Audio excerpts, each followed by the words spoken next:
మొత్తం డిండి పరివాహక ప్రాంతంలో చాలా కుటుంబాలు ఉన్నాయి.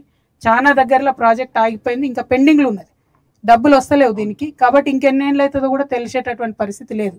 కాబట్టి ఆ లోపల మరి ఎవరైతే కుల వృత్తులు కోల్పోయినరో, భూములు కోల్పోయినరో, ఒక మాట అన్నాడు తమ్ముడు, చాలా బాధ అనిపించింది. ఇదివరకు రైతులు ఉన్న వాళ్ళు ఇప్పుడు కూలీలు అయిపోయారు. ఇదివరకు కూలీలు ఉన్న వాళ్ళు ఎక్కడ ఎటు గతి లేని పరిస్థితి అయిపోయింది.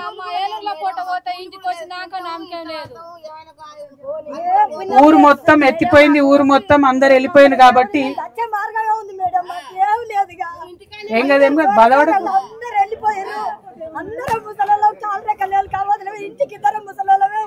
ఉండు ఉండు చెప్తున్నా. ఏం పేరు మీద? ఏం పేరు?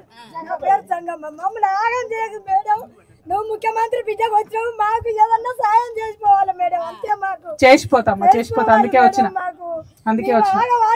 మాకు తిందామంటే తిండి లేకుండా గోత తీస్తున్నాం మేడం. మేము మా గోత చెప్పదీరలేవు. మా పిల్ల ఒక్క పిల్లగా ఊరికి ఊళ్ళో ఉంటే ఆ పిల్లకి ఇంతవరకు ఇల్లుకు రాలే.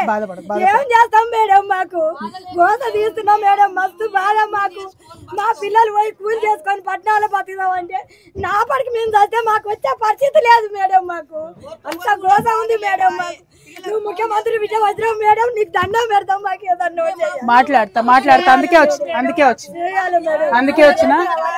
ఒక్క నిమిషం నన్ను చెప్పని.